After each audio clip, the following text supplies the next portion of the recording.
ওদের বিএসএফ যদি থাকে তো আমরা ওখানে যাইতে পারি। তার দুই ভাই দুটি দেশের মধ্যে পড়ে গেছে, একজন ভারতে একজন বাংলাদেশে। দেখুন এই বাড়ির মানুষ গোসল করতেছে এখানে, এই পুকুরটা হচ্ছে ভারতে। বাংলাদেশের মোট আয়তন ১,৪৭,৫৭০ বর্গ কিলোমিটার।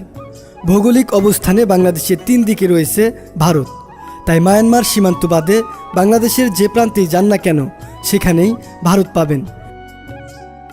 আজকে আমি আপনাদেরকে বাংলাদেশের কুড়িগ্রাম জেলার ভুরুঙ্গামারী উপজেলার এমন এক সীমান্তবর্তী গ্রামে নিয়ে যাব, যে গ্রামে রক্তের সম্পর্কের মানুষগুলো পাশাপাশি বসবাস করে কিন্তু ভিন্ন দেশে, অর্থাৎ এক একজন বাংলাদেশে এক একজন ভারত। এখানে দুটি দেশ ভাগ হয়ে গেছে, বোঝার উপায় নেই। সামনে হচ্ছে বর্ডার পিলার, আপনাদেরকে দেখাবো। আসসালামু আলাইকুম, ভালো আছেন আঙ্কেল? আপনাদের এখানে বর্ডার দেখতে আসছি, একদম এত কাছাকাছি বর্ডার থাকে। এটা নাকি হচ্ছে বাংলাদেশের বাড়ি, এটা হচ্ছে ভারতের বাড়ি, তাই তো? তাই আপনার বাড়ি কোনটা? এই যে আপনার মানে বর্ডার ঘেঁষে যে এই যে বাড়িটা, এই বাড়ির মানুষজন, এই বাড়িদের কি কোনো আত্মীয় স্বজন হয়? হ্যাঁ, আত্মীয় স্বজন। কেমন আত্মীয় হয় তাদের? ওই আমার ফুফাতো ভাইয়া, আপন ফুফাতো ভাই। আর এই বাড়িওয়ালা? এই বাড়ি এলার ওই যে ফুফাতো ভাইয়া, আপন ফুফাতো ভাই। তো বন্ধুরা, এই যে এই বাড়ির যে ভাইটা আছে, এই ভাইয়ের মামার বাড়ি হচ্ছে এটা নাকি? মামার বাড়ি। আচ্ছা, তো এই যে এরকম এই পাশাপাশি যে বাড়ি, যেহেতু রাষ্ট্র দুইটা হয়ে গেছে, এখন কি এই যে আসলে সমস্যা হয় না? না, ওই যদি পুলিশ না থাকে তাহলে সমস্যা হয় না, আর যদি পুলিশ থাকে তার সমস্যা হয় না। কিন্তু বাংলাদেশের ভিডিও তো কিছু পায় না, কেন? ওই যে মুসলমান।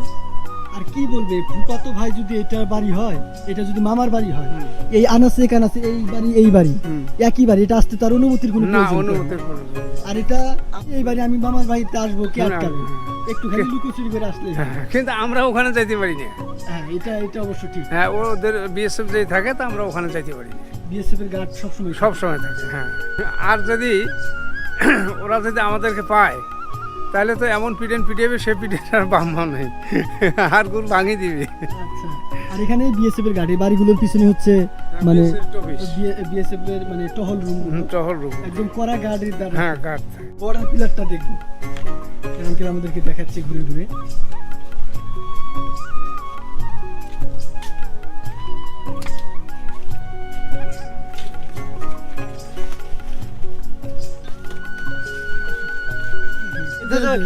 জঙ্গলের ইয়ে পড়ে গেছে, এই যে এখান থেকে এই যে দেখেন, সীমান্ত গুলা। এই হচ্ছে বিডি, অর্থাৎ এই হচ্ছে ঘর আঙ্কেলের বাড়ি ধরা চলে। আর ওই হচ্ছে আরেক ভাইয়ের বাড়ি, যেটা পড়ে গেছে ভারতের মধ্যে। এই দেখুন সীমান্ত পিলারটা এখানেই একদম কচু গাছের জঙ্গলের একদম নিচে পড়ে গেছে, যেটার খোঁজ কেউ রাখে না। অর্থাৎ দেখতে পাচ্ছেন, এই হচ্ছে এক ভাইয়ের বাড়ি, এই হচ্ছে এক ভাইয়ের বাড়ি, অর্থাৎ দুই ভাই দুটি দেশের মধ্যে পড়ে গেছে, একজন ভারতে একজন বাংলাদেশে। এই মানুষগুলোর কাছে দেশ ভাগ ততটা গুরুত্বপূর্ণ নয়, কেননা তার ঘরের পাশ দিয়েই চলে গেছে আন্তর্জাতিক সীমারেখা, অর্থাৎ তার ঘরের সাথেই অন্য আরেকটি দেশ, আর সেই দেশেই বসবাস করে তার আপন ফুফাতো ভাই। তাদের ঘর একে অপরের ঘরের সাথে লাগানো, কিন্তু দুইজন দুই রাষ্ট্রের নাগরিক। কাগজে কলমে তারা দুই দেশের নাগরিক হলেও রক্তের সম্পর্ক তো ছিন্ন হয় না, তাই তো অবাধেই যাতায়াত করে এক ভাই অন্য ভাইয়ের বাড়িতে। যাই হোক, মানে এই বাড়ির যে ভাই আছে তার মামাতো ভাই, দেখুন পাশাপাশি দুই বাড়ি, একই বাড়ি। এই যে এক ভাই ঘুরে বেড়াচ্ছে বর্ডারের জিরো লাইন দিয়ে, বাংলাদেশ দিয়ে, আর এক ভাই কিন্তু হচ্ছে এই পাশে হচ্ছে ভারতের মধ্যে।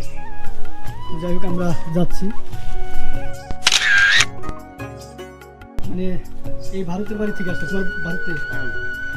আচ্ছা, এই যে ছোট ভাইটা কিন্তু এদিক দিয়ে উকি দিচ্ছিল, অর্থাৎ ভারতের মানুষ উকি দিচ্ছিল। নাম কি তোমার? আমার নাম সাইদুল। সাইদুল, ভারতের মধ্যে পড়ে গেছো। এটা তোমার কি হয়? আত্মীয় ভাই লাগে। ভাই, তোমরা এই বাড়িতে যাও না? যাই আসা যাও করি, কোনো সমস্যা হয় না? আসলে যাই হোক, এটা মানে অনেক শান্তশিষ্ট একটা বর্ডার, আর এখানে বিএসএফ বিজিবি খুব করার নজরদারিতে রাখে। রাস্তাতে বিএসএফ আছে। আচ্ছা ভাই, ভালো থাকবেন, ধন্যবাদ। মানে একটু দেখা সাক্ষাৎ করে চলে গেল ভারতের মধ্যে। তো আমরা এখন এই সাইডটা দিয়ে বাংলাদেশে চলে যাব। এই যে এই দিক গেলে দেখুন, মানে এখানে কয়েকটা বাড়ি আছে যেটা সম্পূর্ণ ভারতের যেগুলো, আর এখানে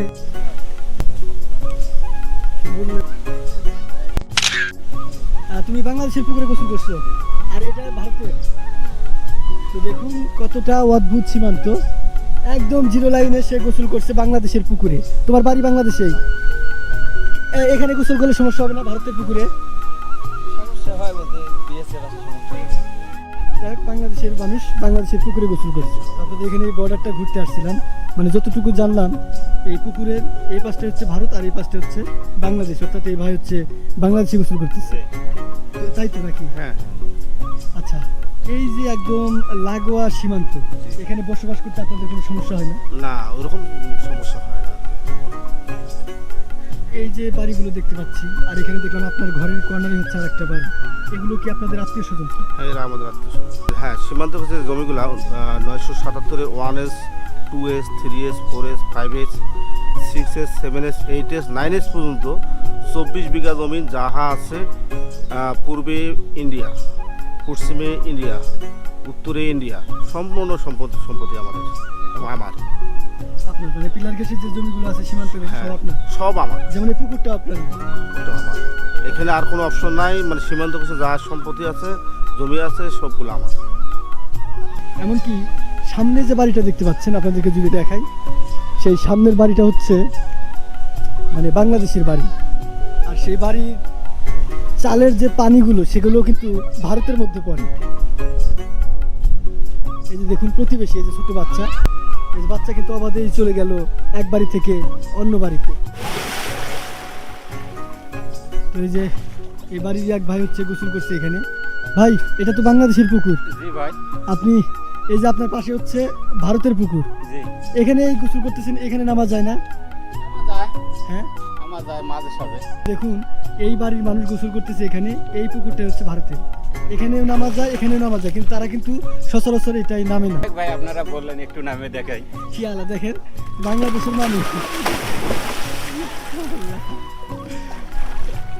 হয়েছে হয়েছে ভাই, চলে আসেন, বেআইনি কাজ করার দরকার নাই।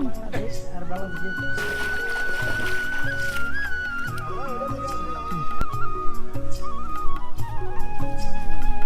ওইদিকে কোথায় গেছিলেন? ও একটা বন্ধু আসবে তো ইন্ডিয়া থেকে। মানে আপনার ভারতের বন্ধু দেখা করতে আসবে। তো বন্ধুরা, আপনারা শুনতেই পেলেন, মানে যেহেতু পাশাপাশি বাড়ি, পাশাপাশি সবাই, তার বন্ধু তার সাথে একটু দেখা করতে আসে, তো সেই জন্য সে গেছিল একটা বন্ধু মানে